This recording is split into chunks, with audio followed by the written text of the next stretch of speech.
Hi, friends. Welcome back to Midlife Awakening, the podcast where we pause, reflect, and find fresh purpose in this season of life. Today, we're talking about something bigger than success, bigger than milestones, and bigger than possessions. We're talking about legacy. Not just what you leave for people, but what you leave in them. Because at the end of the day, it's not about the titles we've earned or the things we've collected. It's about the lives we've shaped.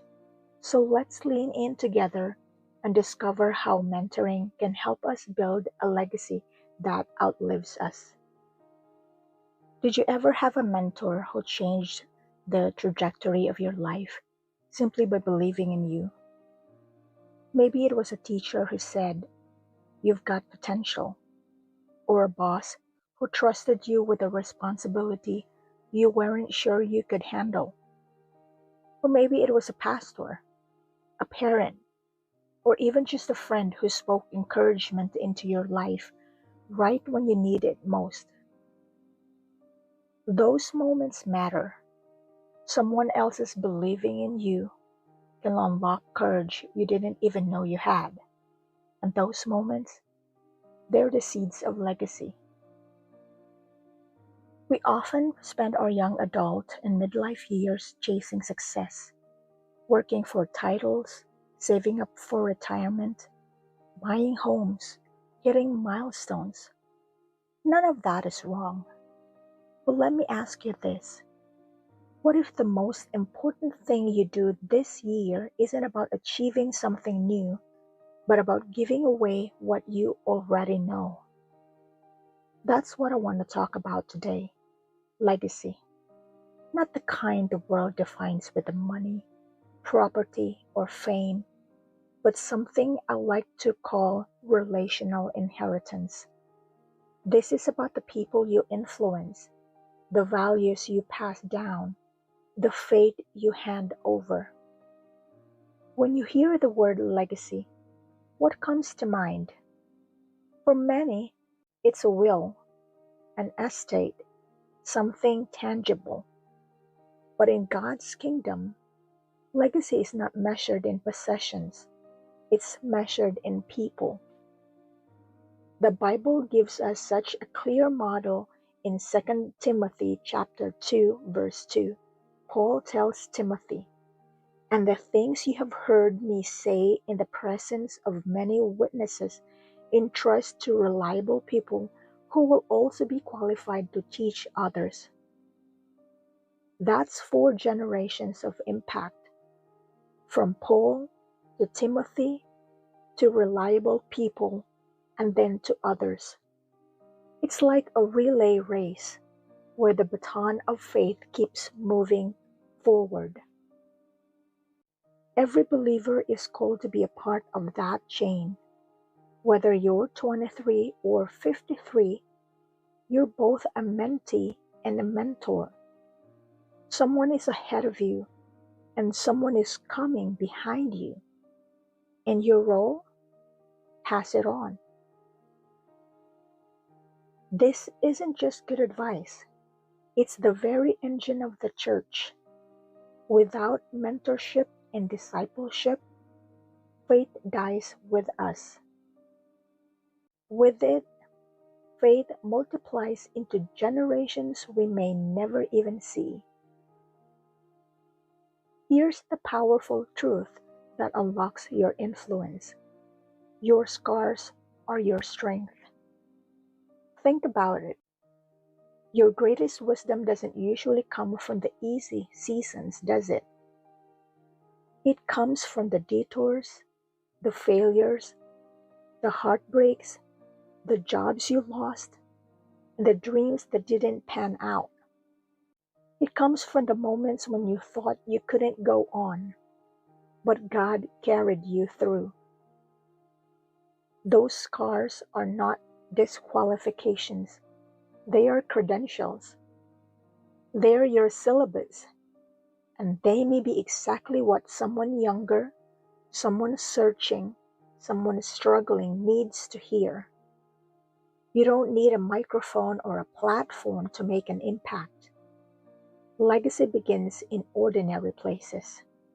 A coffee conversation, a quick text of encouragement, sharing a lesson you learned the hard way with a colleague, a neighbor, or a younger friend.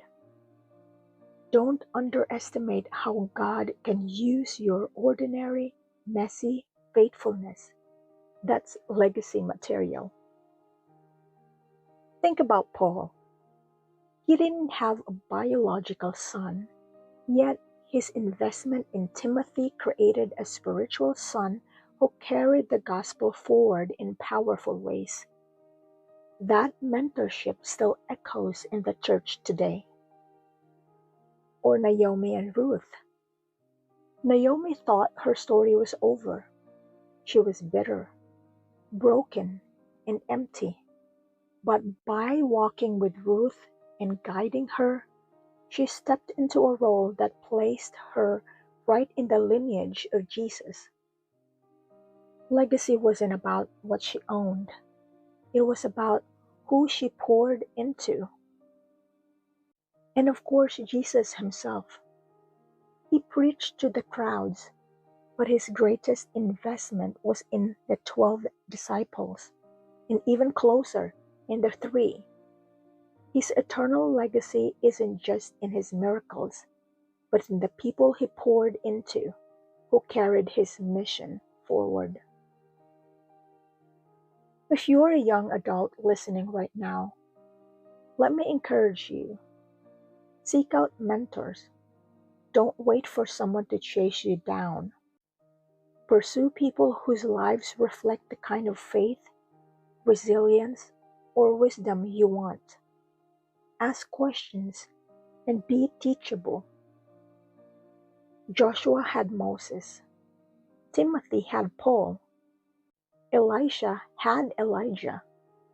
You don't need 100 mentors. Sometimes one consistent voice can shape your future in ways you can't yet imagine. And if you're in midlife, hear me. This is your moment to pour out. You might feel like you've made too many mistakes or that you're not qualified to mentor anyone. But your scars, they are your strength. Your career pivots, your parenting lessons, your faith struggles. They're not wasted. Legacy doesn't require perfection. It requires intentionality. So how do we actually live this out? Let's make it simple. First, identify one person. Who is one person you could pour into? A younger coworker, a church member, maybe even your own child, niece, or nephew. Write their name down and pray for them. Second, take one small step. Invite them for coffee. Call them. Ask how they're doing. Share one lesson you've learned. Sometimes the smallest gesture can become the most life-changing. And third, commit to being consistent. Legacy isn't built in one dramatic moment. It's built little by little through ordinary conversations, faithful presence, and showing up again and again. Friend, legacy isn't just about what you will leave behind someday. It's about who you're shaping right now. Every conversation, every encouragement, every story you share, it's all part of the inheritance you're passing down. So let me leave you with a question. Who is the one person you can invest in this week? And will you take that step? Because when you pour into others, you will find your own life becomes richer, fuller, and more purposeful. If today's conversation shifted your perspective from success to significance, I'd love for you to subscribe to this podcast so you don't miss the next episode. And if you take a moment to rate and review, it helps more young adults and midlifers discover these messages and join us on this journey. Until next time, go invest your wisdom. Your legacy is being written today.